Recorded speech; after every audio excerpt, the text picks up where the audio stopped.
Hey, what's up everybody? Today we are going to take a look at the 2015 Transformers Robots in Disguise Warrior Class Optimus Prime.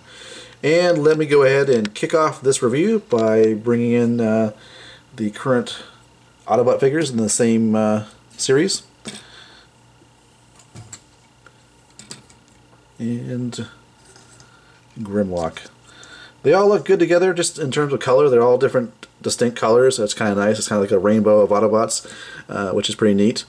So they look really good on a shelf. I don't know how Optimus Prime here, if he's scaled with these other figures. I suspect he's not. We'll have to see how he shows up in the cartoon in relation to the other characters. But as he is here, he's roughly the same height as these figures here. I think what makes him look taller is the shoulder armor here, as well as just his long legs. His legs actually comprise over 3/4 of the length or the height of his body there. So, kind of just like sort of like an illusion there that he really isn't as tall as he might seem. So there he is. We'll take a closer look at the figure now. As you can see, the figure does come with this axe. This is the only weapon the figure does come with. It's pretty nicely detailed, actually. And as far as I'm aware, there's not a place to store it either on robot mode or, well, there actually is not a place to store it on vehicle mode either that I'm aware of. I was looking at this peg hole, but actually I don't see how that can peg in. So neither robot mode or vehicle mode can you store the axe, as far as I'm aware. In terms of his head, I think his head looks a bit small. Maybe it's just the shoulder armor here that's above it that makes it look small, but I think it's really small in relation to his torso. Or maybe it's just the fact that his legs are so long that everything else looks small in comparison. The other issue, as most people have pointed out, is the fact that his fist is enclosed in this non-articulated, non-movable piece of red plastic. Now, Pia did show us how to modify that. Basically, you take a screw out, you shave off some plastic and put the screw back in, or actually, I believe you leave the screw out actually. But anyways, I'll post a link down below and you can check that out if you want to modify it. Basically what that does is allows this red piece of plastic to rotate back farther, which it's not an issue really to peg in the weapon, but if you wanted to take a longer weapon and peg it in like that deep, obviously it's going to clash with the plastic as it is now. So you can modify it if you want. I don't really care too much about it, so I'm not going to go do that, but it's worth taking a look at the video anyways to see how you could do it if you wanted to. Articulation wise, they got the swivel at the head. There's a gray piece of plastic connecting the torso to the shoulder. That can go like that a little bit. You got the rotation at the shoulders there. The actual shoulder armor does articulate as well on a joint. Ball jointed elbows. Below the ball jointed elbow there is no articulation. Rotation at the waist. Legs go forward and backward as you expect. Swivel at the thigh, bend at the knee, and there is no joint at all at the ankle, which really I don't feel really hinders the it doesn't really hinder the figure. You can still get him posed pretty dynamically, but there is no joint there to if you wanted to play with the articulation of the ankle. So there's that. Okay, so transformation into his truck mode. First thing I'm going to do is I'm going to take his head and pop it down into this little recess area there. Then to form the front of the vehicle mode, what you want to do is align this peg with the peg hole in the fist. So whatever you got to do that, bring those together. And on the other side as well.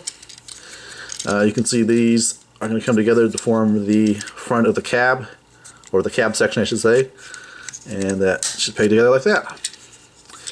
Then at his legs there's a panel on each side, and it's really hard on mine to get out, so I actually have a tool here to help me kind of pry it open here if I can.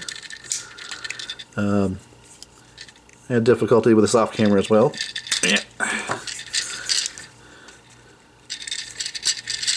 It's just a tab and a slot, but it's just in there such that it's, at least on my figure, it's difficult to get out. So we're going to peg the bottom of the feet together. We want to rotate the waist like that, and then these side panels here come together, and just line everything up till it snaps into place. And that is your Trek mode for Warrior Class Optimus Prime. So, rolls pretty well. And the nice feature about this figure is the fact that the cab section and the trailer are all together. It's not like, you know, in the G1 cartoon where the trailer comes apart and the cab kind of mysteriously disappears off screen. So it is nice that the cab and the trailer are connected and that are part of the transformation. So big gap there looking at the other carriage. Like I said, there's no way that I know of to store the weapon here in vehicle mode. It seems like there should be a way to do it like this somehow, or there's a bunch of space here. Seems like there could have been a way to put it or mount it somehow underneath there, but as far as I'm aware, there's no way to do it. There may have been somebody that found a way to do it, but I am not aware of that at this moment. The cab, yeah, this section right here does look small, too small in relation to the trailer. I think really this could have been a great figure if it was actually a Voyager size figure. They could have put more engineering into the transformation and just made a better figure. As it is, I honestly feel this is a Warrior Class or Deluxe Class figure priced around $15. I really think what we got here is really a $7 toy, if that. Again, I like the concept of the cab and the trailer, being one transformation. It doesn't separate or anything like that. But it's just very, very simplistic transformation. The cab here in vehicle mode just doesn't look right in relation to the trailer. And so, I don't think I can recommend this figure. I know I can't. Not for $15. If you see it for cheaper on clearance, something like that, if you're still interested in picking it up, then yeah, by all means, definitely pick it up if you want to. But this should have been, like I said, a $7, three-step changer or whatever they want to call it figure, because the transformation is really, really basic. So yeah, so there you go. Transformers, Robots in Disguise, 2015 Warrior Class Optimus Prime. Catch you guys later.